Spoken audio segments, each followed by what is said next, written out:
ನಮಸ್ಕಾರ. ನಮ್ಮೆಲ್ಲರ ಅಡ್ಗೆ ಮನೆಯಲ್ಲಿ ಒಂದು ಕಾಮನ್ ಸೀಕ್ರೆಟ್ ಇರುತ್ತೆ ಅಲ್ವಾ? ಅದೇ ತುಂಬಾ ದಿನ ಇಟ್ಟಿದ್ದ ಚಿಪ್ಸ್ ಪ್ಯಾಕೆಟ್ ತೆಗ್ದಾಗ ಬರೋ ಆ ಒಂದು ವಿಚಿತ್ರ ವಾಸನೆ.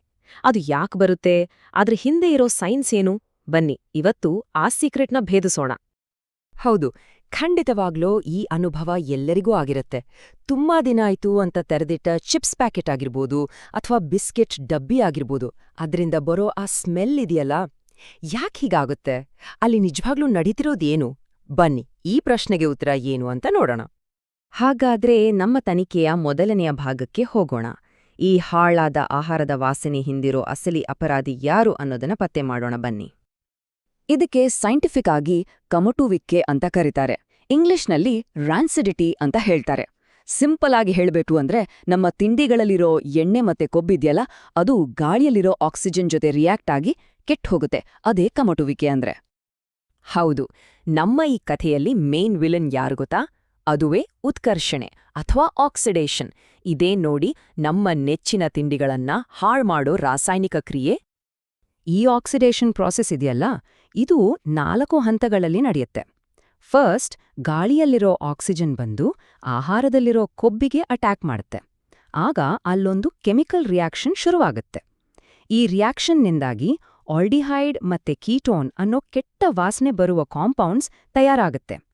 ಕೊನೆಗೆ ಇದೇ ನಮ್ಗೆ ಆ ಕಮಟು ವಾಸನೆಯಾಗಿ ಬರೋದು.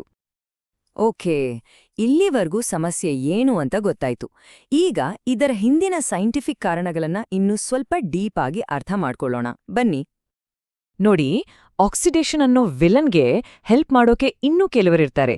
ಯಾರು ಅಂದ್ರೆ ಆಮ್ಲಜನಕ ಅಂದ್ರೆ ಗಾಳಿ, ಆಮೇಲೆ ಬೆಲ್ಕು, ಅದರಲ್ಲೂ ಸೂರ್ಯನ ಯುವಿ ಕಿರಣಗಳು, ಮತ್ತೆ ಶಾಖ ಅಂದ್ರೆ ಹೀಟ್. ಇವ್ 3 ಸೇರ್ಕೊಂಡ್ರೆ ಆಹಾರ ಕೆಟ್ಟೋಗೋ ಪ್ರಕ್ರಿಯೆ ಇನ್ನೂ ಫಾಸ್ಟ್ ಆಗ್ಬಿಡುತ್ತೆ. ಸರಿ, ಈಗ ನಮಗೆ ಎನಿಮಿ ಯಾರು ಅಂತ ಗೊತ್ತಾಯ್ತು. ಹಾಗಾದ್ರೆ ಅವರನ್ನ ಎದುರಿಸೋದು ಹೇಗೆ? ನಮ್ಮ ಆಹಾರದ ಫ್ರೆಶ್ನೆಸ್ ಕಾಪಾಡೋ ಈ ಯುದ್ಧದಲ್ಲಿ ನಾವು ಬಳಸಬಹುದಾ 5 ಸೂಪರ್ ಟೆಕ್ನಿಕ್ಗಳು ಯಾವುವು ಅಂತ ನೋಡೋಣ. ಇವೇ ನೋಡಿ ಆ 5 ರಕ್ಷಣಾ ಕವಚಗಳು. ಆಂಟಿಆಕ್ಸಿಡೆಂಟ್ಸ್, ನೈಟ್ರೋಜನ್ ಗ್ಯಾಸ್, ಫ್ರಿಡ್ಜ್ನಲ್ಲಿಡೋದು, ಏರ್ಟೈಟ್ ಕಂಟೈನರ್ಸ್ ಬಳಸೋದು, ಮತ್ತೆ ಆಹಾರವನ್ನ ಕತ್ಲೆ ಜಾಗದಲ್ಲಿಡೋದು. ಬನ್ನಿ ಇವು ಒಂದೊಂದಾಗಿ ಹೇಗೆ ಕೆಲಸ ಮಾಡುತ್ತವೆ ಅಂತ ಈಗ ನೋಡೋಣ.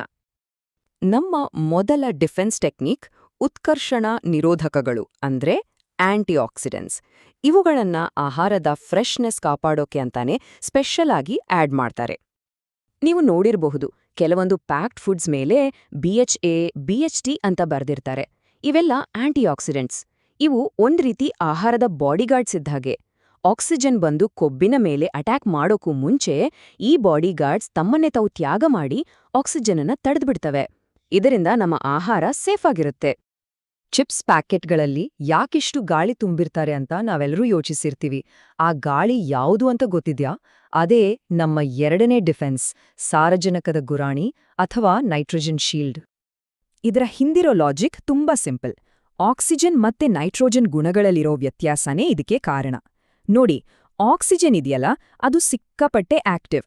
ಸುಲಭವಾಗಿ ಆಹಾರದ ಜೊತೆ ಸೇರ್ಕೊಂಡು ಅದನ್ನ ಹಾಳ್ ಮಾಡ್ಬಿಡುತ್ತೆ. ಆದ್ರೆ ನೈಟ್ರೋಜನ್ ಹಾಗಲ್ಲ, ಅದೊಂದು ರೀತಿ ಸೋಮಾರಿ ಗ್ಯಾಸ್. ಅದಕ್ಕೆ ಯಾವುದ್ರ ಜೊತೆನೂ ರಿಯಾಕ್ಟ್ ಆಗಕ್ಕೆ ಇಷ್ಟ ಇಲ್ಲ. ಅದಕ್ಕೆ ಚಿಪ್ಸ್ ಪ್ಯಾಕೆಟ್ ಒಳಗಿರೋ ಆಕ್ಟಿವ್ ಆಕ್ಸಿಜನ್ ಅನ್ನ ಹೊರಗೆ ತೆಗೆದು ಈ ಸೋಮಾರಿ ನೈಟ್ರೋಜನ್ ಅನ್ನ ತುಂಬ್ತಾರೆ. ಇನ್ನು ಕೊನೆಯ 3 ಟೆಕ್ನಿಕ್ಗಳಂತೂ ನಮ್ಗೆಲ್ಲ ಚೆನ್ನಾಗೇ ಗೊತ್ತು. ಮೊದಲನೇದು ರೆಫ್ರಿಜಿರೇಷನ್ ಅಂದ್ರೆ ಫ್ರಿಡ್ಜ್ ನಿಡೋದು. ತಣ್ಣನೆಯ ವಾತಾವರಣದಲ್ಲಿ ಕೆಮಿಕಲ್ ರಿಯಾಕ್ಷನ್ಸ್ ತುಂಬಾ ಸ್ಲೋ ಆಗುತ್ತೆ. ಎರಡನೇದು ಏರ್ ಟೈಟ್ ಡಬ್ಬಿಗಳು. ಇವು ಗಾಳಿಯಲ್ಲಿರೋ ಆಕ್ಸಿಜನ್ ಸಂಪರ್ಕವನ್ನೇ ಕಟ್ ಮಾಡ್ಬಿಡುತ್ತೆ. ಮತ್ತು ಕೊನೆಯದಾಗಿ ಆಹಾರವನ್ನ ಕತ್ತಲೆ ಜಾಗದಲ್ಲಿ ಇಡೋದು. ಯಾಕಂದ್ರೆ ಬೆಳಕು ಆಕ್ಸಿಡೇಷನ್ ಪ್ರಾಸೆಸ್ ಅನ್ನ ಸ್ಪೀಡ್ ಮಾಡುತ್ತೆ. ಈ 3 ಸಿಂಪಲ್ ಟ್ರಿಕ್ಸ್ ತುಂಬಾನೇ ಎಫೆಕ್ಟಿವ್.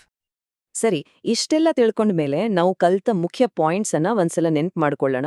ಮತ್ತೆ ಈ ಜ್ಞಾನವನ್ನ ನಾವು ಹೇಗೆ ಬಳಸಬಹುದು ಅಂತನೂ ನೋಡೋಣ. ಹಾಗಾದ್ರೆ ಈ ಇಡೀ ವಿಶ್ಲೇಷಣೆಯ ಸಮ್ಮರಿ ಇಲ್ಲಿದೆ. ಒಂದ್ ಕಡೆ ಆಹಾರದ ಶತ್ರುಗಳು ಆಕ್ಸಿಜನ್, ಬೆಳಕು ಮತ್ತೆ ಶಾಖ. ಇನ್ನೊಂದ್ ಕಡೆ ನಮ್ಮ ರಕ್ಷಕರು ನೈಟ್ರೋಜನ್, ಫ್ರಿಡ್ಜ್ ಮತ್ತೆ ಆಂಟಿಆಕ್ಸಿಡೆಂಟ್ಸ್. ಈ ಫ್ರೆಶ್ನೆಸ್ ಯುದ್ಧದಲ್ಲಿ ಗೆಲ್ಲೋದು ಹೇಗೆ ಅನ್ನೋ ಸೀಕ್ರೆಟ್ ಈಗ ನಮ್ ಕೈಯಲ್ಲಿದೆ. ಕೊನೆಯದಾಗಿ ಈ ಪ್ರಶ್ನೆ ನಮ್ಮೆಲ್ರಿಗೂ. ನಮ್ಮ ಆಹಾರದ ಫ್ರೆಶ್ನೆಸ್ ಹಾಳ್ಮಾಡೋ ಶಕ್ತಿಗಳ್ಯಾವು ಅಂತ ಈಗ ಕ್ಲಿಯರ್ ಆಗಿ ಗೊತ್ತಾಗಿದೆ. ಹಾಗಾದ್ರೆ ಈ ಸೈನ್ಸ್ ಬಳಸಿ ನಮ್ಮ ಅಡ್ಗೆ ಮನೆಯಲ್ಲಿರೋ ಆಹಾರವನ್ನ ಇನ್ನಷ್ಟು ಕೇರ್ಫುಲ್ ಆಗಿ ಹೇಗೆ ಕಾಪಾಡ್ಕೊಳ್ಬೋದು ಅಂತ ನಾವೆಲ್ಲರೂ ಯೋಚಿಸ್ಬೇಕಲ್ವಾ?